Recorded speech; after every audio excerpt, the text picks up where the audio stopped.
chu thăng cha giang ruộng na bay đó giang ruộng na to thar giang ruộng na thìn har chim lắc ki pháกันsi lo in run tu boy Giêsu thì đã kinh a thâu sa zo ne tu sin ne tu kan si ai buông in boy ba thăng cha chân nung bi cần bật thiên chu thăng cha tu si cần non na sa te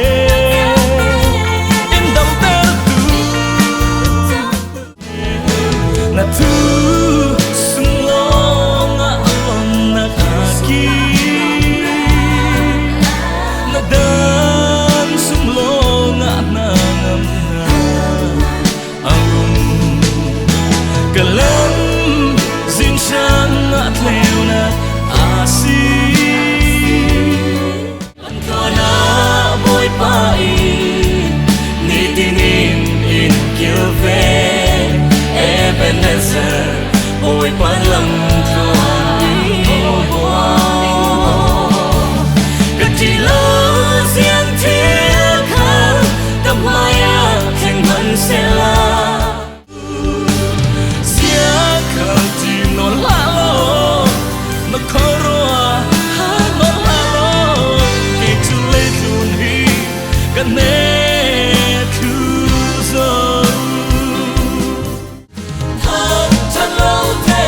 chim asilo rồi môi lâu thế khang asilo hít lúc kia mi xoa thì đi qua ta mui hít cho lệ mi thiêng bằng châu hàng tu bồi các thằng cha xin xin đình ni các thằng chặt lâu mà na thằng chặt nàng phôi qua tu đôi tu vội tu các thằng chặt xin xin đi mu xin ca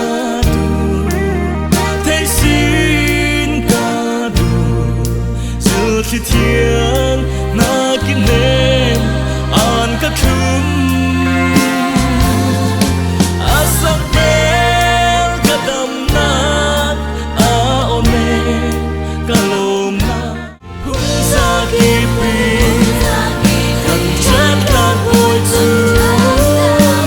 tu fano kri Giêsu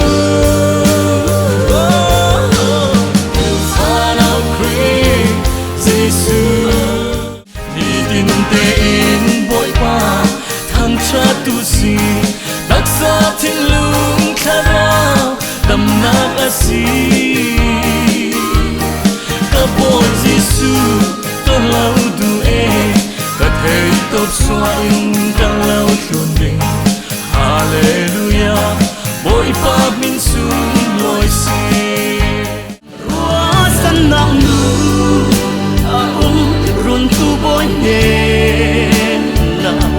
minung lam ka chem ra bay ton nu khala oi pa mag bet lo kum khwa in ka tu kan ma lo vin thei lo rona fa pa Giêsu Christu lấy mi po in run hol xóa kan xóa nang hoa in ngai chia mi